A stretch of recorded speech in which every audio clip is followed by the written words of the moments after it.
যে একটা ছেলে এবং মেয়ের বয়স যখন 15 বছর, 14 বছর, 16 বছর, 13 বছর, 12 বছর, তখন ওর পড়ার টাইম, পড়ার জামানা, পড়ার সময়, ওই টাইমে যখন আপনি তার বিবাহ দিয়ে দিলেন, তখন তো নিজের জীবনটাকে অন্ধকারে আপনি ফেলে দিলেন। আর তো পড়বে না, যখন না পড়বে তো ভালো মন্দ পার্থক্য করতে পারবে না। দেখবেন কত জায়গাতে দেখতে পাওয়া যায়, শুনতে পাওয়া যায় যে যখন ছোট বয়সে যখন বিবাহ হয়, 1 মাস, 2 মাস, 4 মাস, 6 মাস চললো ভালো, 2-4 মাস পর তখন মেয়েটা বলছে, আব্বা যে আমি ভাত খাবো না, শ্বশুরের বাড়িতে আমি যাব না। কেন? তার মন বসে না।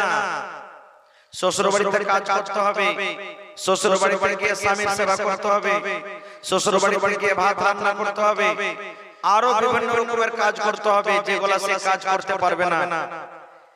কিছুদিন চলার পর তখন বলছে, ঠিক আছে বেটি, যখন তুই যেতে না চাচ্ছিস, না যাবি, কোন রকম জামাই বাবুকে ফোন করে বলছে ডাকা হলো, তাকে বেঁধে দেওয়া হলো, আটকে দেওয়া হলো। লোকজন বসে হয়তো 2 লক্ষ টাকা দিয়েছিল, বলছে 2 লক্ষ টাকা তোমাকে দিয়েছি, 2 লক্ষ টাকা আমার বিবাহ খরচ হয়েছে, উপর থেকে আর 1 লক্ষ টাকা দিয়ে মোটামুটি 5-6 লক্ষ টাকা তালাক করে বাড়িতে পাঠিয়ে দেয়। এরকম হয় কি হয় না? ভাই মুসলমান, মায়েরা খালারাকে বলবো যে আজকের জালসা থেকে এটা নিয়ত করেন যে আমি কম বয়সে ছেলে হোক কিংবা মেয়ে হোক বিবাহ দেব না, এবং সাথে সাথে আমি ওই গার্জিয়ানকে বলবো, ওই মাকে বলবো, ওই দাদিকে বলবো, ওই নানিকে বলবো যে মেয়ে হোক কিংবা ছেলে হোক, তাদের বিবাহ দেওয়ার আগে আগে তাকে জানতে হবে যে এক অপরের হক কি। একটা ছেলেকে জানতে হবে যে আমার স্ত্রীর প্রতি কেমন ভাবে আমাকে স্ত্রীর সাথে মিল মহব্বত ভাবে কাটতে হবে, দিনটা স্ত্রীর সাথে কি ব্যবহার আমাকে করতে হবে। এবং একটা মেয়ে ছেলেকে জানতে হবে যে আমি যখন বউ হয়ে শ্বশুর বাড়িতে চলে যাব, আমাকে শ্বশুর বাড়িতে কেমন ভাবে থাকতে হবে, আমার উপরে আমার স্বামীর যেটা আমার স্বামী হবে আমার উপরে কতটুকু হক রয়েছে, এই জিনিসগুলো তাকে জানতে হবে। ভাই আমার, একটা হাদিসে এসেছে আল্লাহর নবীর জামানাতে এক বাপ নিজের মেয়ের বিবাহ দিবে, বেটির বিবাহ দিবে। এবার বেটি বলছে, আব্বা আমি বিবাহ করব না। সেই সাহাবী নবীর দরবারে চলে গেলেন, নবীজি আমি ইচ্ছা করেছি আমার মেয়েটার বিবাহ দেব, কিন্তু আমার মেয়ে রাজি হয় না, একটু আপনি তাকে বুঝান। নবীজি বললেন, তোমার মেয়েকে এনেছো? বলছেন না। বলছে, যাও নিয়ে এসো তাকে। পরের দিন বেটিকে সাথে করে নবীর দরবারে চলে গেলেন। এইবারে আল্লাহর রাসূল তাকে বলছেন যে রে আল্লাহর নবী, তোমার আব্বা তোমার বিয়ে দিবে আর তুমি ইনকার করছো, তুমি বলছো যে আব্বা আমি এখন বিবাহ করব না। কারণটা কি রে বাবা, কেন তুমি বিবাহ করবে না? তোমার আব্বা তোমার জন্য একটা সুন্দর ছেলে দেখেছে মনে হয়, তোমার বিয়েটা লাগিয়ে দিবে, তো তুমি রাজি হয়ে যাও। এই মায়েরা ভাইরা শুনেন, এবার সেই মেয়ে ছেলে, সেই বেটি ছেলেটা কি বলছেন জানেন? আল্লাহর নবী গো, আমি বিয়ে হয়ে শ্বশুর বাড়িতে চলে যাব, আমার কোনো আপত্তি নাই, কিন্তু নবী গো একটা জিনিস আপনি আমাকে জানিয়ে দেন। ধরেন আমার বিয়ে হয়ে গেল, আমি শ্বশুর বাড়িতে চলে গেলাম, এবার যে আমার স্বামী হবে, শ্বশুর বাড়িতে যাওয়ার পর শ্বশুর বাড়িতে যখন আমি চলে গেলাম, স্বামীর বাড়িতে যখন আমি চলে গেলাম, যে আমার স্বামী হবে, যে আমার পাতি হবে, আমি যার স্ত্রী হব, ওই আমার স্বামীর আমার প্রতি কতটুকু হক রয়েছে নবী গো, আমার স্বামীর কতটুকু কথা আমাকে মানতে হবে, আমার স্বামীর কতটুকু কথা আমাকে শুনতে হবে গো নবী, একটু দয়া করে বলে দেন। কারণ আমি জানি না শ্বশুর বাড়িতে যাওয়ার পর আমাকে আমার স্বামীর বাড়িতে কিভাবে দিন কাটতে হবে, আমার উপরে আমার স্বামীর কতটুকু হক রয়েছে, আমার উপরে আমার স্বামীর কতটুকু হক রয়েছে, আমাকে কতটুকু কথা মেনে স্বামীর চলতে হবে নবী গো, আমি জানি না। এই জন্য দয়া করে আপনি একটু আমাকে জানিয়ে দেন কি আমার স্বামীর আমার উপরে কতটুকু হক রয়েছে। এই আমার মায়েরা খালারা শুনেন, এই যখন প্রশ্ন করে দিলেন, আল্লাহর নবী বললেন, ও মহিলা তুমি শুনে নাও, ও আল্লাহর বান্দী তুমি শুনে শুনে নাও, গোটা পৃথিবীর মহিলাদের জন্য এটা কথা, এটা হাদিস, শুধু ওই মেয়ে ছেলের জন্য নয়। আল্লাহ নবী বললেন, ও আল্লাহর বান্দা শুনে নাও, যখন তোমার একটা ছেলের সাথে বিয়ে হয়ে যাবে, যে তোমার স্বামী হবে, তোমার উপরে তোমার স্বামীর অতটুকু হক রয়েছে। আল্লাহর বান্দি, তোমার উপরে তোমার স্বামীর অতটুকু হক রয়েছে।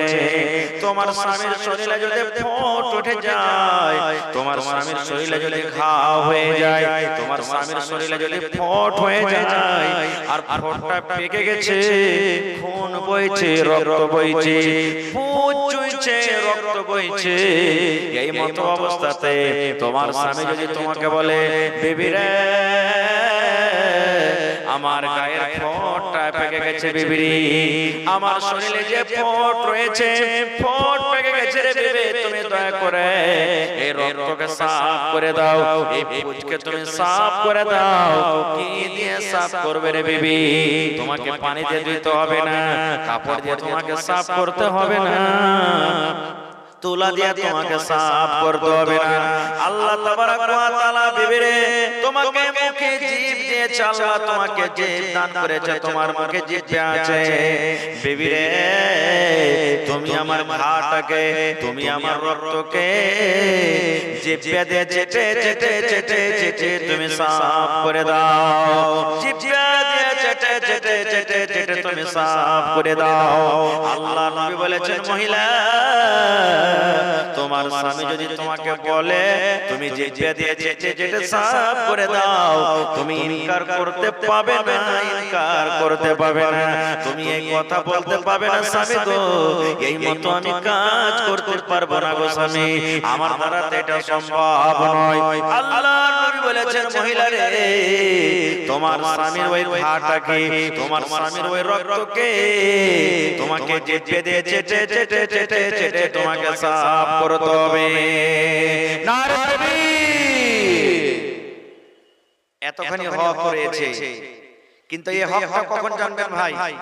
যদি মেয়েকে যদি আপনি না পড়ান, মাদ্রাসাতে পড়িতে না দেন, বানাতে পড়িতে না দেন, মেয়েটাকে যদি বাড়ি বাড়ি বসিয়ে রাখেন, তাহলে কি হবে? জীবনে হবে না ভাই আমার। আজকে যত লোক এখানে বসে আছেন, জানাজা যখন আমরা পড়িতে যাই, কয়টা লোক জানাজার দোয়া জানি? কয়টা লোক জানাজার নিয়ম আমরা জানি?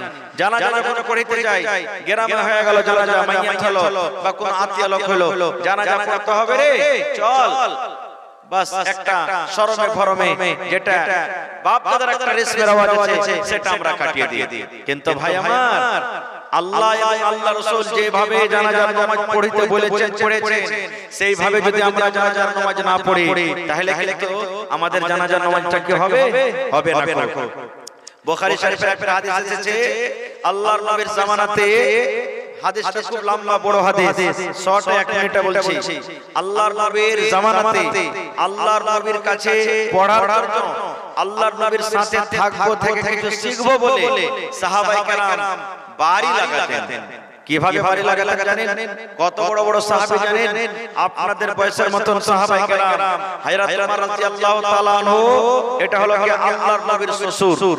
হযরত ওমর ফারুক রাদিয়াল্লাহু তাআলা আনহু, আল্লাহর নবীর হলেন শ্বশুর। হযরত ওমর ফারুক রাদিয়াল্লাহু তাআলা আনহু একজন আনসারী সাহাবীকে বলছেন, ও আনসারী ভাই, আমরা গরিব মানুষ, খাটতে গেলে খেতে পাবো না, খাটতে গেলে খেতে পাবো না, আর যদি নবীর কাছে না থাকি তাও ইলম শিখতে পারবো না। ভাই আনসারী, এক কাজ করো, হযরত ওমর ফারুক রাদিয়াল্লাহু তাআলা আনহু আর একটা আনসারী সাহাবী দোস্তি করছেন, ভাই বানাইছেন, বন্ধুতালি লাগাচ্ছেন। কেমন বন্ধুতালি জানেন? হযরত ওমর বলছেন, ভাই তুমি একদিন খাটতে চলে যাও, আমি নবীর বাড়িতে থাকবো, নবীর সাথে থাকবো, ইলম শিখবো, যা কিছু আমি শিখবো সন্ধ্যাবেলাতে তোমাকে আমি শিখিয়ে দেব, আর সারা দিন খাইতে যা মজুরি তুমি পাইবে অর্ধেকটা আমার মেয়ে ছেলের জন্য আমাকে দিও, আর অর্ধেকটা তুমি তোমার মেয়ে ছেলের জন্য রাখিও। হযরত ওমর ফারুক বলছেন, পরের দিন আমি খাটতে চলে যাব, আমি খাটার পর যা পাবো অর্ধেক মজুরি তোমাকে দেব, আর অর্ধেক মজুরি আমার মেয়ে ছেলের জন্য বাড়িতে রাখবো, আর সারা দিন তুমি নবীর কাছে শিখে যা শিখবে সন্ধ্যাবেলাতে সেগুলো তুমি আমাকে শিখিয়ে দিবে। এই পাল্লা পাল্লিতে সাহাবায়ে কেরাম দিন শিখেছেন ভাই। যদি তারা না শিখতেন আজকে আপনাদের সামনে এই যে হাদিস বয়ান করছি, কোরআন বয়ান করছি, এগুলো কোথা থেকে আমরা পেতাম, কোথা থেকে বয়ান করতাম? ভাই মুসলমান, এই জন্য যে ভাইয়েরা বড় হয়ে গেছেন মাথাতে, জানাজার দোয়া জানেন না, জানাজা পড়ার তারিখা জানেন না, আজকে যত লোক এখানে বসে আছেন, হ্যাঁ, ছেলে হিসাবে বলছি, ভাই হিসাবে বলছি, যদি আমি একটা করে জিজ্ঞাসা করি যে দাদু নানো আপনার বয়স হয়ে গেছে 50 বছর, 40 বছর, 30 বছর, জানাজার দোয়াটা একটু বলেন তো, আমরা বলতে পারবো না, বলতে পারবো না। জানাজা কিভাবে পড়ি তা একটু বলেন তো, আমরা বলতে পারবো না। হাই মুসলমান, তাই ইলমটা আল্লাহ তাবারাক ওয়া তাআলা রাসূল বলেছেন শিখাটা ফরজ, নর হোক কিংবা নারী হোক, ছোট হোক কিংবা বড় হোক, এটা আপনাকে লজ্জা করতে হবে না। লজ্জা যদি আপনি করবেন তাহলে শরীয়ত শিখতে পারবেন না। যেমন আল্লাহ রাসূল একদিন বসে আছেন, আল্লাহ রাসূল একদিন বসে আছেন, আল্লাহ নবীর পাশে আল্লাহ রাসূলের একটা স্ত্রী বসে আছেন। এবার একজন মহিলা এসে আল্লাহ রাসূলকে বলছেন, আল্লাহর নবী গো, আপনার কাছে একটা ফতোয়া জানতে এসেছে গো দয়ার নবী। আল্লাহর নবী বসে আছেন, নবীর পঞ্জরে নবীর স্ত্রী বসে আছেন। এবার একটা মহিলা, একটা নারী আল্লাহর নবীকে প্রশ্ন করে দিলেন, নবী গো, একটা ফতোয়া জানতে এসেছি, একটা মাসলা জানতে এসেছি, যেটা জানা দরকার। আল্লাহ রাসূল বললেন, ও আল্লাহর বান্দী, কি তুমি ফতোয়া জানতে এসেছো? কোন তুমি মাসলা জানতে এসেছো বলে দাও। এবারে সে মহিলা বলছে, আল্লাহর নবী গো, আল্লাহ রাব্বুল আলামিন হক কথা বলতে লজ্জা করেন না। হক কথা বলতে গিয়ে লজ্জা করতে হবে না। হক কথা বলতে গিয়ে যদি শরম করে, লজ্জা করে, মানুষরা শিখতে পারবে না। আল্লাহর নবীকে সেই মহিলা প্রশ্ন করছে, নবী গো, আমি বিছানায় শুতে আছি, আমি বিছানায় ঘুমের হালাতে আছি, বিছানায় আমি শুতে আছি গো দয়ার নবী। আর যদি আমি সেই ঘুমের মাধ্যমে আমি যদি স্বপ্ন দেখি, স্বপ্ন দেখার পর আমার পরে কি গোসলটা ফরজ হয়ে যাবে? আমাকে কি গোসল করতে হবে? আমার পরে কি গোসল ফরজ হয়ে যাবে? আমাকে গোসল করতে হবে নাকি? সে মহিলা প্রশ্ন করছেন, আল্লাহর নবী গো, আমি যদি স্বপ্ন দেখি, স্বপ্ন দেখার পর আমার পরে কি গোসল ফরজ হবে? আমাকে কি গোসল করতে হবে? আমার শরীরটা কি নাপাক হয়ে যাবে? যখন কথাটা বলা, আল্লাহর নবীর স্ত্রী পাঞ্জরে বসেছিলেন, শরমের কারণে মুখটাকে একদিকে কায়েত করে দিলেন, লজ্জার কারণে মুখটাকে ঘুরিয়ে নিলেন। আর ঘুরিয়ে পর আল্লাহর নবীর স্ত্রী বলছেন সে মহিলাকে, রে আল্লাহর বান্দী, তুমি কেমন প্রশ্ন করেছো নবীকে? তুমি কেমন সওয়াল করেছো নবীকে? কোন মহিলার কি স্বপ্ন দোষ হয়? কোন মহিলার কি স্বপ্ন দোষ হয়? এবারে নবী বললেন, ও আল্লাহর বান্দী, শুনে নাও, শুনে নাও, তুমি ভালো প্রশ্ন করেছো, তুমি ভালো মশলা জানতে চেয়েছো। এরে আল্লাহর বান্দে শুনে নাও, যদি তুমি রাতের বেলাতে কিংবা দিনের বেলাতে তুমি বিছানায় ঘুমিয়ে আছো, আর ঘুমের মাধ্যমে যদি তুমি স্বপ্ন দেখো, রে আল্লাহর বান্দে, স্বপ্নটা তোমার মনে থাক কিংবা নাই থাক, রাতের বেলাতে তুমি স্বপ্ন দেখেছো, কি স্বপ্ন দেখেছো তোমার মনে আছে কিংবা মনে নাই, তুমি স্বপ্নটা ভুলে গেছো। কিন্তু বান্দেরা, যখন তোমার ঘুমটা ভেঙে গেল, তোমার স্বপ্নটা যখন ভেঙে গেল, এবার তুমি জাগার পর দেখছো তোমার কাপড়টা ভিজে আছে, তোমার কাপড়টা ভিজে গেছে, তখন আল্লাহ রাসূল বললেন, মহিলা, তোমার পরে গোসল ফরজ হয়ে গেছে, তোমাকে গোসল করতে হবে। এবারে যদি তুমি স্বপ্ন দেখো, স্বপ্নটা মনে থাকে কিংবা তুমি ভুলে গেছো, এবার তোমার স্বপ্ন যখন ভেঙে গেল, ঘুম যখন ভেঙে গেল, এবার ওঠার পর যখন তুমি দেখছো আমার কাপড়ে কোনো রকমের দাগ নাই, কোনো রকমের আলামত নাই, কাপড়টা আমার কোনো ভিজে নাই, আল্লাহর নবী বললেন, মহিলা, তোমাকে গোসল করতে হবে না, গোসল করতে হবে না। কেন বললাম হাদিসটা? এই জন্য বললাম মুসলমান, দিন একটাই এমন জিনিস, শরীয়ত একটাই এমন জিনিস, দিন শিখতে গেলে লজ্জা করতে হবে না, শরীয়ত শিখতে গেলে লজ্জা করতে হবে না। আজকে যত মানুষ এখানে বসে আছে, আমি যদি একটা একটা করে জিজ্ঞাসা করি, ও নানা দাদু হে, বিবির কাছে যেতে গেলে একটা দোয়া পড়তে হবে রে ভাই, বিবির সাথে মিলন করতে গেলে একটা দোয়া পড়তে হবে। এবার যদি আমি একটা একটা করে জিজ্ঞাসা করি, নানা হে, ও আল্লাহর বান্দা, তুমি তো একবারে দোয়াটা বলো তো, দোয়াটা কি? আমার মনে হয় যতটি লোক বসে আছে 5টা 10টা 15টা লোক বলতে পারবেন, তাছাড়া লোকেরা বলতে পারবে না।